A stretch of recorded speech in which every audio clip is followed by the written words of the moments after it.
বর্তমান চলমান যত অর্থনৈতিক সংকট আছে এই সংকটের সলিউশন আল্লাহ পাক সূরা ইউসুফের 4টা আয়াতের মধ্যে দিয়ে দিয়েছে। শেষ। কোরআনকে তো আমরা মূল্যায়ন করি না, কোরআনকে আমরা মূল্যায়ন করি না। সূরা ইউসুফের 4টা আয়াতের মধ্যে বর্তমান চলমান অর্থনৈতিক বৈশ্বিক সংকটের সমাধান দেওয়া আছে। আপনারা কি ওই বাদশার স্বপ্নের কথা মনে আছে? স্বপ্নের কথাটা বাদশার স্বপ্ন দেখেছে 7টা জীর্ণ শীর্ণ গাভী 7টা মোটা তাজা গাভীকে খেয়ে ফেলছে, মনে আছে? 7টা সবুজ শীষ 7টা শুষ্ক শীষ। বাদশাহ কিন্তু স্বপ্ন দেখে জিজ্ঞাসা করছেন যে আমার এই স্বপ্নের ব্যাখ্যা কে দিতে পারো? মানুষ বলছে আদগাস আহলাম, এগুলো কোনো স্বপ্ন না, এগুলো বাজে জিনিস। এখন কিছু মানুষ আছে না স্বপ্নের অস্তিত্বকে অস্বীকার করে ফেলে, কিন্তু মুমিনের স্বপ্ন সত্য হতে পারে এবং শেষ জামানায় মুমিন ব্যক্তির স্বপ্ন সত্যি হবে, বেশি বেশি সত্য হবে। আমরা মারেফত না থাকার কারণে কখনো কখনো আল্লাহর ওলিদেরকে, তাদের মারেফতকে, তাদের স্বপ্নকে ডিনাই করি। দুঃখ লাগে সমাজে কিছু মানুষ বলছে যে মাকবুল একটা জামাত, তাবলিগ জামাত এখানে আছে না, মাকবুল। মাকবুল তো বোঝা যায় আল্লাহর পক্ষ থেকে, মাকবুলিয়াত কবুল। মানুষ বলছে স্বপ্নে পাওয়া ধর্ম। কি বলছে এটাকে? কত বেয়াদবের মতো কথা, চিন্তা করেছেন এটা? মুমিনের স্বপ্ন সত্য হয়, হ্যাঁ, এটা তো আর ওহী নয়, এটা কি ওহী? কিন্তু আল্লাহ রাব্বুল আলামিন আল্লাহর ওলিদের উপরে ইলহাম করতে পারেন, ইলহামের অস্তিত্ব অস্বীকার করতে পারবেন না। এমন অনেক মানুষ আছে এমন স্বপ্ন দেখে যেটা বাস্তবে প্রতিফলিত হচ্ছে। এই অংশটাকে তো সায়েন্স বিশ্বাস করে না, আমরা কি ওদের ভাষায় কথা বলবো? দেখেন এখানে রাজা বাদশার স্বপ্নটা, সে কিন্তু সভা পরিষদের সবাইকে বললো আমার স্বপ্নের ব্যাখ্যা দাও, এরা ব্যাখ্যা দিতে পারছে না। ওই ব্যক্তি যে, ওই দুজন ব্যক্তির একজন যে স্বপ্ন দেখেছিল মাথার উপরে রুটি থাকবে খেয়ে নিবে, আরেকজন রাজাকে শরাব পান করাবে, ওই শরাব পান করানো ব্যক্তি ছাড়া পেয়ে গিয়েছিল। সে তখন মনে পড়লো যে ইউসুফ স্বপ্নের ব্যাখ্যা দিতে পারে, আল্লাহ তাকে সে ক্ষমতা দিয়েছে। এখন দেখেন ইউসুফ আলাইহিস সালাম শুধু এখানে স্বপ্নের ব্যাখ্যাই দেন নাই, বরং ইউসুফ আলাইহিস সালাম এই স্বপ্নটাকে সত্য বলে মেনে নিয়ে এর সলিউশনও দিয়েছে। আর একটা একটু পরে দেখেন, এখানে স্বপ্নের ব্যাখ্যা দেওয়া হয়নি, স্বপ্নের প্রবলেমটার সলিউশন দেওয়া আছে। ইউসুফ আলাইহিস সালাম বলছেন না যে স্বপ্নের ব্যাখ্যা হচ্ছে এই, এখানে এমনটা হবে, বরং ইউসুফ আলাইহিস সালাম বলছেন তোমরা 7 বছর যে ফসলটা ফলাবে এই ফসলের একটা বড় অংশ সঞ্চয় করে রেখো। তিনি সলিউশন দিচ্ছেন, কি তিনি স্বপ্নের ব্যাখ্যা দিচ্ছেন না। আমার কথা বুঝতে পারছেন কিনা? তিনি বলছেন না যে 7 বছর দুর্ভিক্ষ হবে এবং দুর্ভিক্ষের পরে 7 বছর এই হবে ইত্যাদি, তারপরে বৃষ্টি হবে। তিনি বলছেন তোমরা 7 বছর ফসল ফলাবে, এর একটা অংশ যতটুকু তোমরা খেতে পারো এতটুকু খেয়ে বাকিটা সেভ করে রেখো, কারণ তার পরবর্তী সময়ে অর্থনৈতিক কলুষণ আসছে। এখন সেই অর্থনৈতিক কলুষণ সারা বিশ্বে আসছে না? তাহলে আমাদের কি করা উচিত ছিল বলেন দেখি? আমাদের কি করা উচিত ছিল? আমাদের রাষ্ট্রীয় সম্পদ সঞ্চয় করা উচিত ছিল। কে শিখাবে এখন? আর আমরা রাষ্ট্রীয় সম্পদকে ভক্ষণ করেছি। যে কোনো একটা প্রজেক্ট আপনি দাঁড় করান, এই প্রজেক্টের যতটুকু কাজ বাকি আছে ওই কাজ করতে যত টাকার প্রয়োজন ওই টাকার অ্যামাউন্টটা যদি হিসাব করতে পারেন আপনি দুর্নীতির পরিমাণ বের করতে পারবেন। অতটুকু হলে বাকিটা কমপ্লিট হতো। বাকিটা কমপ্লিট হয়নি কেন? বিকজ এতটুকু নাই, গায়েব, শেষ। এই কথাটা বলার জন্য কি আমার উপর চার্জ করবেন? এটা কি মানুষ জানে না যে আমাদের কান্ট্রির মধ্যে করাপশন একটা প্রবলেম? মানুষ জানে না। এখানে ইউসুফ আলাইহিস সালাম সমাধান দিচ্ছেন কি, যে তোমরা 7 বছর যে ফসলগুলো ফলাবা এগুলোকে সেভ করো, আর সামনে তোমাদের সময়টা আসছে এই সময়টা ভালো আসবে না। তাহলে সামনের সময়গুলো সম্পর্কে সচেতনতা দরকার আছে না? সারা ওয়ার্ল্ডের ইকোনমিক অবস্থা এখন ভালো না। এখানে শুধু ইউক্রেন রাশিয়ার যুদ্ধ একটা ইস্যু না, করোনা ইস্যু ছিল, তারপরে যে ডলার কলাপস করছে, কিন্তু ডলার কিন্তু কলাপস করছে এখন। ব্রিক্স রাইজ করে, ব্রিক্স নতুন একটা জিনিস রাইজ করছে। ইকোনমিক্স নিয়ে পড়াশোনা করেন, মানে এখন ওয়ার্ল্ডের মধ্যে ইকোনমিক সেকশনে সেই সবচেয়ে সমৃদ্ধ হবে যার কাছে সঞ্চিত সম্পদ আছে। For example gas, for example oil, for example gold, for example silver, for example আপনার কৃষিভিত্তিক পণ্য। ইউসুফ আলাইহিস সালাম সংরক্ষণের পদ্ধতিও বলে দিয়েছেন এই আয়াতের মধ্যে, তোমরা ধান যেগুলো করবে সেগুলো শীষ সহ সঞ্চয় করো। কথা বুঝতে পারছেন? ধান মারাই করে সঞ্চয় করো না, ধান খোসা সহ রেখে দিও। কোরআনকে আমরা মূল্যায়ন করি না। আপনি কি খেয়াল করেছেন কোরআন কি বলছেন? অতএব আমাদেরকে আল্লাহ রাব্বুল আলামিন এখানে বোঝাচ্ছেন ইকোনমিক সেকশনের এই পলিউশনগুলোকে বা করাপশন বা কলাপস যে করছে এটাকে প্রতিহত করতে হলে, এখান থেকে জাতিকে বের করতে হলে কোরআন ছাড়া কোনো সলিউশন নাই। ইউসুফ আলাইহিস সালামের ওই নীতি অবলম্বন করতে হবে যে নীতি তিনি জাতিকে বাঁচানোর জন্য করেছেন। দেখেন তার এই একটা নীতির ফলে আগামী মিশরের আগামীতে কখনো আর দুর্ভিক্ষের কবলে মানুষ মারা যায় নাই। দুর্ভিক্ষের কবলে মানুষ আর মারা যায় নাই তখন। 7 বছরের অর্থনৈতিক নীতি ছিল তার এটা। এরপরে কেউ বুঝতে না পারলেও এই মালিক মানে যে রাজা, সেই ইউসুফকে ঠিকই চিনেছেন। তিনি বলেছেন ওকে আমার কাছে নিয়ে আসো, সে তো জিনিয়াস। সে কি? সে জিনিয়াস, কিন্তু আমাদেরকেও তার আপনারা মূল্যায়ন করবেন না, তাই না? পলিটিশিয়ান যারা আছেন আমাদেরকে তো মূল্যায়ন করবেন না, বিকজ আপনারা মনে করেন যে আমাদের কাছে কোনো জ্ঞানই নাই। এরা আর কি জানে? মোল্লা মুন্সিদের কি জ্ঞান আছে নাকি? ইউসুফ আলাইহিস সালামকে রাজা মূল্যায়ন করলেন, আমার কাছে আসো, তাকে আমার কাছে নিয়ে আসো, তাকে আমি খাদ্য মন্ত্রণালয়ের দায়িত্ব দিব, তার কাছে জ্ঞান আছে। ইউসুফ আলাইহিস সালাম বললেন আমাকে খাদ্য অধিদপ্তরের দায়িত্ব দিন, জ্ঞানও আছে এবং আমি আমানতদার ব্যক্তি। এখানে যখন দায়িত্বের উপযুক্ত কেউ থাকে না তখন দায়িত্ব চেয়ে নেওয়া যায় আছে। দায়িত্বের তো উপযুক্ত কেউ নাই, তখন ইউসুফ আলাইহিস সালাম জনগণকে বাঁচানোর জন্য তিনি তার কাঁধে দায়িত্ব নিয়ে নিলেন, আমাকে দায়িত্ব দেন, আমি ইনশাআল্লাহ খাদ্য মন্ত্রণালয় সামলাতে পারব। তো কোরআনকে মূল্যায়ন কীভাবে করতে হবে একটা এক্সাম্পল দিলাম খালি। বর্তমান চলমান যত অর্থনৈতিক সংকট, আজকে টপিক ইকোনমিক্স না হলে অনেক কথা বলতাম। বর্তমান চলমান যত ইকোনমিক্স স্যাংশন আছে, সংকট আছে, এগুলোকে মোকাবেলা করার জন্য ইউসুফ আলাইহিস সালামের ইকোনমিক্স ইমপ্লিমেন্ট করতে হবে, এর কোনো বিকল্প নাই। এখানে আমাদের দোষটা কোথায়? আমরা প্রচুর অপচয় করি, আমরা জাতিগতভাবে প্রচুর অপচয় করি। আমরা পানি অপচয় করি, গ্যাস অপচয় করি, তেল অপচয় করি, আমরা আমাদের খাদ্য অপচয় করি। অজু করতে বসেছেন আপনি, মুসল্লি মানুষ, আপনি 1 বালতি পানিতে অজু করেন, 1 বালতি না হলে হাফ বালতি পানিতে অজু করেন, ট্যাপ ছেড়ে দেন জোরে। গ্যাসের দরকার আপনি এতটুকু, আপনি সরকারি গ্যাস খরচ করেই যাচ্ছেন। ইলেকট্রিসিটি এতগুলো ফ্যানের দরকার নাই, ফ্যান জ্বালাচ্ছি আমরা 10টা 20টা 50টা। আমার 24 ঘন্টা এসি না থাকলে হয়, একটু ঠান্ডা করে বন্ধ করে দেওয়া যায়, আমরা করছি। এভাবে যখন রিজিককে মানুষ আন্ডারএস্টিমেট করতে থাকে, আল্লাহর পক্ষ থেকে গজব আসতে থাকে। এগুলোর জন্য আমরা দায়ী, আমরা জনগণ দায়ী। আপনি যদি বলেন এই পুরো সংকটের জন্য কারা দায়ী, আমি ফার্স্টে বলবো জনগণ দায়ী। আমরা ইমানদার হতে পারিনি এখন। আমরা পরিপূর্ণ ইসলাম যদি ইমপ্লিমেন্ট করতে পারতাম, আল্লাহ পাক আমাদেরকে ওই রকম শাসকও দিতেন ইনশাআল্লাহ।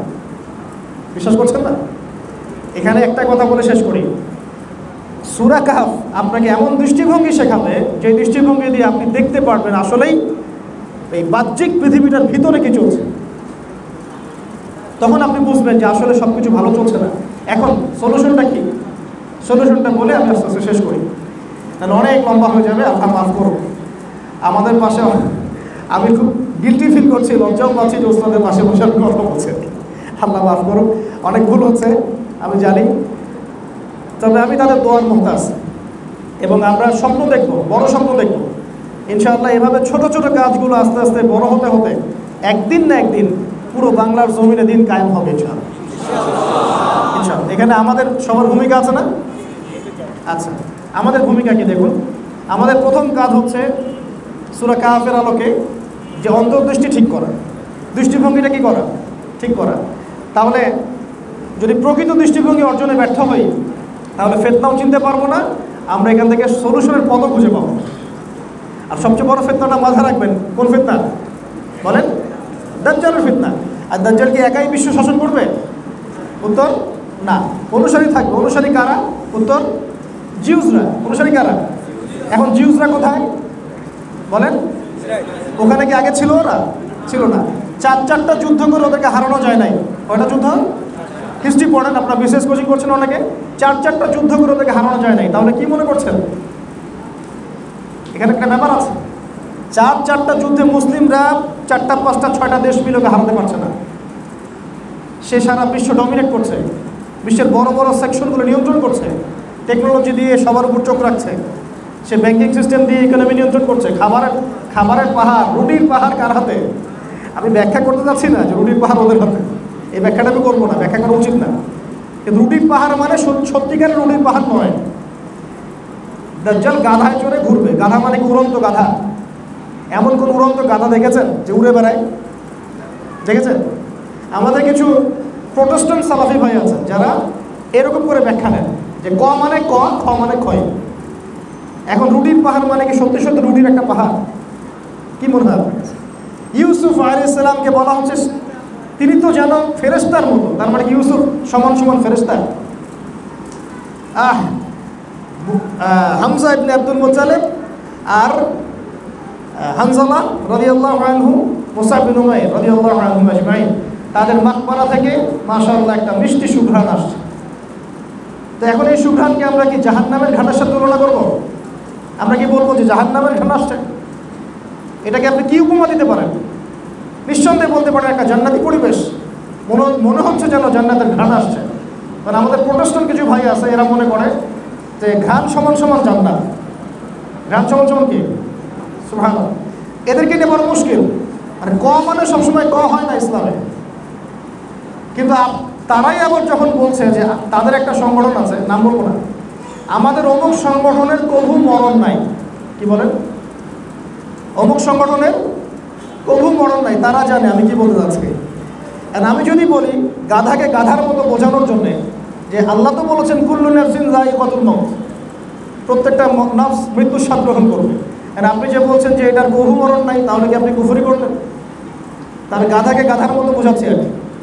আসলে কি ব্যাপারটা এরকম? সে তার আবেগ প্রকাশ করেছিল যে আমাদের এই সংগঠনের ইনশাল্লাহ কবু মরণ নাই।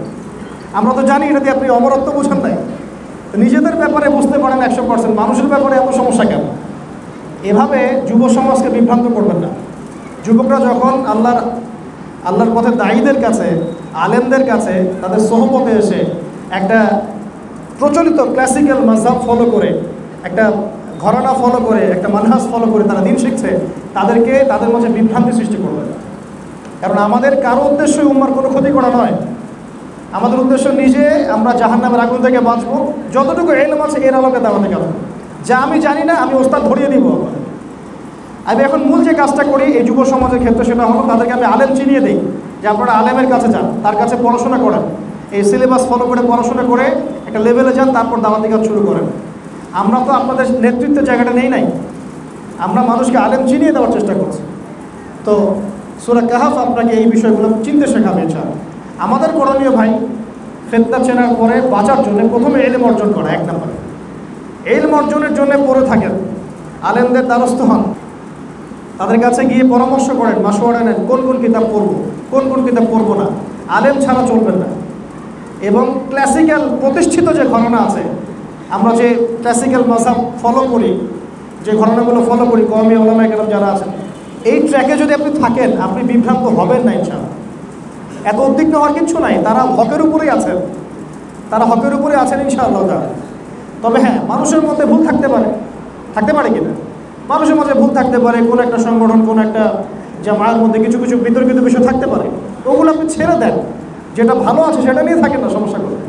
অ্যাটলিস্ট একটা ঘটনা ফলো করেন, নিজেকে মুস্তাহিদ মনে করতে যাবেন না।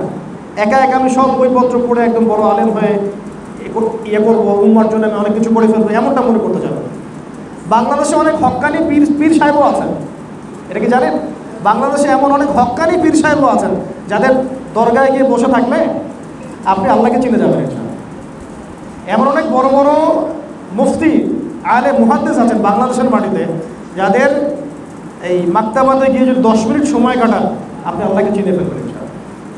এমন অনেক মানুষ আছে। তো নিজেকে সব কিছু মনে করা খুব, এটা চলমান সংকট। তো একটা যুবকদের মধ্যে কিছু চটি বই পড়ে আমরা যে উদ্ধত আচরণগুলো করছি, এটা ঠিক হচ্ছে না। এটা আমাদের সবাইকে ক্ষতিগ্রস্ত করবে। এবং দিন শেষে দেখবেন যে তার মগজটা ধোলাই করেছে ও তারই মাযহাব ফলো করবে। দিন শেষে সে কিন্তু তার তাকলিদই করবে। দিন শেষে সে ওই ব্যক্তিরই তাকলিদ করবে যে তাকে বিনা তাকলিদে চলার নসিহত করেছিল। কথা কি বুঝতে পারছেন? আমরা দলিল প্রমাণ যাচাই করব, দালিলিকভাবে ইসলাম পালন করব, কিন্তু বরেণ্য উলামায়ে কেরামের কাছে পরামর্শ করব। কথা বুঝতে পারছেন? এবং এখানে সাম্প্রদায়িক হবেন না যে আমি এই দল ফলো করি বলে এনারাই সব কিছু, বাকিদের কাছে এলেম নাই, এমনটা চিন্তা করবেন না। আল্লাহ পাক আমাদের সবাইকে এই গভীরের কথাগুলো বোঝার তৌফিক দান করেন। ইলম অর্জন করেন, প্রচুর পড়াশোনা করেন। আর যারা জেনারেল ভাই আছেন তাদের প্রতি আমার নসিহত হচ্ছে যে প্রথমে আগে কোরআন তেলাওয়াতটা করা শেখেন, তারপরে কিছু অংশ হিফজ করেন, আরবি ভাষাটা শেখার চেষ্টা করেন, কিছুটা হলেও শেখার চেষ্টা করেন, নাহু সরফের কিতাবগুলো মোতালা করেন। এরপরে আপনি উলামায়ে কেরামের কাছে যাবেন, তারা আপনাকে সিলেবাস বানিয়ে দিবে, এভাবে পড়াশোনা করবেন, এই বইপত্র পড়বেন, অমুক রাইটারের বই পড়বেন, অমুক ডিপার্টমেন্টের বই পড়বেন। তো প্রিয় ভাইরা, আপনারা আলেমদের সাথে পরামর্শ করে চলাফেরা করবেন, আল্লাহ পাক তৌফিক দান করুন। ঠিক আছে? এবং যে ক্লাসিক্যাল মাযহাব ফলো করছেন, যে ঘরানায় আছেন, এখানে থাকলে আপনি সঠিক পথেই আছেন। এটা গোমরাহর পথ নয়। মাযহাব মানাটা শিরক নয়, এটা মানা কুফরি নয়। কথা কি বুঝতে পারছেন? যারা এই কথাগুলো ছড়িয়ে দিয়েছে এরা বিভ্রান্ত, এদেরই মানহাজ ঠিক নাই। যারা মানুষকে ক্লাসিক্যাল জায়গা থেকে সরিয়ে লামাযহাবি বানানোর চেষ্টা করছে, এদের ক্লাসিক্যাল এই ট্র্যাকটা ঠিক নাই। বিভ্রান্ত এরাই, অন্যরা নয়। কারণ আপনি একটা পরিবারের মধ্যে ছিলেন, আপনাকে পরিবার থেকে ছিটকে দেওয়া হয়েছে। এটা আরও গভীরের বিষয়, আপনি পরে বুঝবেন। আল্লাহ পাক আপনাদেরকে বোঝার তৌফিক দান করুন। এরপরে জ্ঞান অর্জনের সাথে বেশি বেশি আমল করবেন। আমল মানে আপনি 24 ঘন্টার লাইফ লিডটাকে সুন্নাহ মাফিক সাজানোর চেষ্টা করেন। যতটুকু পারেন আপনি আমল বাড়িয়ে দেওয়ার চেষ্টা করেন। আল্লাহ পাক আমাদের সবাইকে বেশি বেশি আমল করার তৌফিক দান করুন। 3 নম্বরে বলবো যে ভাই হালাল খাই, যতটুকু খাই হালাল খাওয়ার চেষ্টা করি, হারামে না যাই। স্পেশালি সুদ, ঘুষ, দুর্নীতি এগুলোতে না যাই। আল্লাহ পাক আমাদেরকে তৌফিক দান করবেন। 4 নাম্বার পরিবার ঠিক করি। সমাজ তো ঠিক করবোই, আগে পরিবার ঠিক করি। পরিবারের মধ্যে যেন ইসলাম থাকে, নামাজ থাকে, পর্দা থাকে, এগুলো ইনশিওর করি। আর পরিবার তো তোমরা এখনো মনে হয় গঠন করতে পারো নাই, তাই না? তো তোমাদের দুঃখ আমি বুঝি। আগে তোমরা একটা রিজিকের সোর্স তৈরি করো, তারপরে মেয়ের বাবার কাছে হাত চাও, আদারওয়াইজ তোমাকে হাত দিবে না। যত বড়ই আলেম হও, তোমার যদি রিজিকের সোর্স না থাকে সবাই কিন্তু হাত দেয় না। ইল্লা মাশাআল্লাহ। তো আগে রিজিকের সোর্স তৈরি করো, আল্লাহ পাক তৌফিক দান করুন। আর রিজিকের সোর্স তৈরি করতে গিয়ে ওই যে মেন্টাল প্রেশার নেবেন না, যে আমাকে চাকরিই করতে হবে, আমাকে এইটাই করতে হবে, ওইটাই করতে হবে, এমন কেন চিন্তা করেন? আল্লাহ পাকের রিজিক বেশিরভাগ আছে ব্যবসার মধ্যে। হ্যাঁ, ব্যবসার মধ্যে আছে, কৃষিভিত্তিক রিজিক আছে। যেখানে হালাল পাবেন সেটা করেন। আর যদি আপনার যোগ্যতা থাকে, আমি বলি বড় বড় সেক্টরে চলে যান, বিসিএস কোচিং করেন, বড় বড় জায়গায় যান, গভর্নমেন্ট জবে যান। আপনি দেশকে নেতৃত্ব দেন, ইসলাম বুকে ধারণ করে দেশকে নেতৃত্ব দেন না, কোনো সমস্যা নাই। আল্লাহ পাক তৌফিক দান করেন আমার যুবকদেরকে, তারা যেন অনেক বড় বড় জায়গায় যেতে পারে। আর 5 নম্বর হচ্ছে যে আমাদের সন্ততি যারা হবে, আপনার ছেলে আপনার মেয়ে, এদেরকে মানুষ করে যাবেন। এদেরকে মানুষ করার ক্ষেত্রে সেই ভুলটা করবেন না যা আমরা আমাদের ক্ষেত্রে করেছি। আমরা অনেক সময় ইসলাম থেকে দূরে ছিলাম না, অনেকদিন নামাজ পড়া হয় নাই, আল্লাহকে চিনি নাই, অনেকে গান বাজনা করেছেন, মাদক দ্রব্য সেবন করেছেন, অনেকে জেনা করেছেন, এমন যুব সমাজ আছে না? এই যে ভুলগুলো আমরা করেছি, আমাদের সন্তানরা যেন এই ভুলগুলো না করতে পারে এরকম প্রতিষ্ঠান তৈরি করেন, এরকম জায়গা তাকে পড়ান, এরকম পরিবার গঠন করেন, এরকম তারবিয়াত তাকে দেওয়ার চেষ্টা করেন। আল্লাহ তৌফিক দান করবেন। 6 নম্বর হচ্ছে সবসময় আলেম ওলামার সাথে সম্পর্ক রেখে চলবেন। সবসময় এই ঘরানার ওলামাদের সোহবতের বাইরে কোনো কাজ করতে যাবেন না, পরামর্শ করে কাজ করবেন, আল্লাহ কাজে বরকত দেবে ইনশাআল্লাহ। 7 নম্বর, যখন আপনি ইলমি যোগ্যতা অর্জন করবেন, সবাই পার্ট টাইম হলেও দাওয়াতে কাজ করবেন। বাল্লিগু আন্নী ওয়ালাউ আয়া, এটার এরকম একটা ব্যাখ্যা হতে পারে যে অ্যাটলিস্ট পার্ট টাইম হলেও আপনি দাওয়াতে কাজ করেন, একটু একটু করে দাওয়াতে কাজ করেন। এই যে বাজার করতে গিয়েছি, ওই সবজিওয়ালাকেও দাওয়াত দেওয়া যায়, রিক্সায় উঠেছি, রিক্সাওয়ালাকে দাওয়াত দেওয়া যায়, এক ড্রাইভার গাড়ি চালাচ্ছে আমার, তাকেও 2টা কথা বলা যায়। পাশের সিটে একজন ভাই বসে আছে, সফর করছে আমার সাথে, তাকেও 2টা কথা বলা যায়, দাওয়াত দেওয়া যায়। চা খাচ্ছে এক ভাইয়ের সাথে, দাওয়াত দেওয়া যায়। দাওয়াতের মেহনত বাড়িয়ে দেন। আর দাওয়াতের মেহনতের একটা বিশেষ সেক্টর নিয়ে উস্তাদরা কাজ করছেন, সেটা হলো পুরো বাংলাদেশে যারা মুসলিমদেরকে অমুসলিম বানাচ্ছে, স্পেশালি খ্রিস্টান বানাচ্ছে, কাদিয়ানি বানাচ্ছে, অন্যান্য যে মানে বিভ্রান্ত ফেরকার দিকে মোরতাদ বানিয়ে দিচ্ছে এক কথায়, তাদের এই যে অপতৎপরতা, এর বিরুদ্ধেও কিন্তু আমাদের দাওয়াতে কাজ অব্যাহত রাখতে হবে। আমি নিজেও এটা খুব ফিল করি, কিন্তু হয়তো সবসময় দিতে পারি না। ইনশাআল্লাহ আমি নিজেও চেষ্টা করব, আপনারাও চেষ্টা করুন, যাতে করে আমাদের দিনটা হেফাজতে থাকে। আল্লাহ পাক তৌফিক দান করুন। দিন শুধু ব্যক্তি জীবনে পালন করলে হবে না, দিন পালনের আরও ক্ষেত্র আছে। দিন যখন আমরা ব্যক্তি জীবনে কায়েম করে ফেলবো, তখন আমাদের পরিবার, সমাজ এবং আরও উঁচু পর্যায় পর্যন্ত দিন প্রতিষ্ঠার একটা জজবা, তামান্না রাখতে হবে। যদি আমরা একটা স্বপ্ন না দেখি, সেটা তো বাস্তবায়ন করতে পারবো। বড় স্বপ্ন দেখতে শিখি, ইনশাআল্লাহ তাআলা রাসূল সাল্লাল্লাহু আলাইহি ওয়াসাল্লামের সিরাতের আলোকে আমরা দিন কায়েম করবো ইনশাআল্লাহ। আর সবশেষ কথা হচ্ছে, আমরা উম্মার মাঝে কোনো বিভক্তি সৃষ্টি করতে যাব না। উম্মার মাঝে বিভক্তি সৃষ্টি করতে যাব না। ইখতিলাফি মাসালা থাকতে পারে, এটা নিয়ে মোটেই বাড়াবাড়ি করবেন না। কিছু মানুষের আচরণ এতটাই অপরিপক্ক যে হাত বাঁধা চেঞ্জ করার পর মনে হচ্ছে সে হিন্দু থেকে মুসলমান হয়েছে। ব্যাপারটা কি আসলে এমন? আগে আপনি হিন্দু ছিলেন, এখন মুসলমান হয়েছে? হাত বাঁধা চেঞ্জ করলে এমন এমন রিয়াকশন দিতে হবে? এই ইখতিলাফি বিষয়গুলো নিয়ে সমাজের মধ্যে আল্লাহর ওয়াস্তে কোনো বিশৃঙ্খলা সৃষ্টি করবে। এমনি উম্মার অবস্থা ভালো না। উম্মার অবস্থা কি ভালো? এমনিতেই সারা বিশ্বে মুসলিমরা কোন ভাষা, এমনিতেই দেশের মধ্যে আমাদের যত ঘরানা আছে তাদের মধ্যে কিন্তু ঐক্যবদ্ধ প্ল্যাটফর্ম নাই, সবাই আলাদা আলাদাভাবে স্বতন্ত্র কাজ করছেন। কিন্তু এমনি আমাদের জামা নাই, ইমারা নাই, এমনি সমস্যা। তার মধ্যে যদি আমরা আবারও এই ইখতিলাফি মাসালাগুলোকে নিয়ে সমাজগুলোকে ভাগ করতে শুরু করি, মসজিদ ভাগ করতে শুরু করি, উম্মার কি কল্যাণ হবে মনে করেছেন? আমি ইয়াংদেরকে রিকোয়েস্ট করবো, এরকম কোনো ফিতনায় যাবেন না আল্লাহর ওয়াস্তে। বরং সবার মতকে শ্রদ্ধা করতে শিখুন। আপনি যে আমলটা করছেন আপনারও দলিল আছে, ওই ভাই যে আমল করছে হয়তোবা তারও কোনো দলিল আছে। এখন যেই দলিলটা আপনার কাছে 8-10টা আলেমের সাথে পরামর্শ করে দেখবেন যে দলিলটা হকের বেশি কাছাকাছি, আপনি সেটার উপর থাকেন। এভাবে আপনি আপনার আমল, নামাজ, আকিদা, মানহাজ এগুলো গঠন করেন এবং ক্লাসিক্যাল মাযহাবের মধ্যে থেকেই দিন পালন করেন। আল্লাহ রাব্বুল আলামিন আমাদের সবাইকে এই মৌলিক কথাগুলো বোঝার তৌফিক দান করুন। আমিন। তো প্রিয় ভাইরা, আমরা দোয়া করি আল্লাহর কাছে আল্লাহ পাক যেন আমাদের সবাইকে সূরা কাহফ খুব ভালো করে গবেষণা করার তৌফিক দান করেন, সূরা কাহফের তাফসীর পড়ার তৌফিক দান করেন এবং আমাদেরকে দাজ্জালি ও ফিতনা চেনার তৌফিক দান করেন। এই ফিতনাগুলো থেকে বেঁচে থাকার পথ পদ্ধতি খুঁজে বের করার তৌফিক দান করেন। আল্লাহ পাক আমাদের সবাইকে দ্বীনি ইলম অর্জনের তৌফিক দেন, আমল বাড়িয়ে দেন। আল্লাহ পাক আমাদের সবাইকে হালাল রিজিকের ব্যবস্থা করে দেন। পরিবারে আল্লাহ পাক আমাদের খাস পর্দা কায়েম করে দেন। আল্লাহ পাক আমাদের সন্তানদেরকে মানুষ করার তৌফিক দেন। ওলামায়ে কেরামকে আল্লাহ পাক দীর্ঘ নেক হায়াত দারাজ করেন, দ্বীনের জন্য কবুল করেন, তাদেরকে সুস্থ রাখেন, নিরাপদে রাখেন। আমিন। এবং আল্লাহ পাক যেন আমাদের এই যুব সমাজকে আগামী দিনে দিন প্রতিষ্ঠার জন্য কবুল করে নেন। আমিন।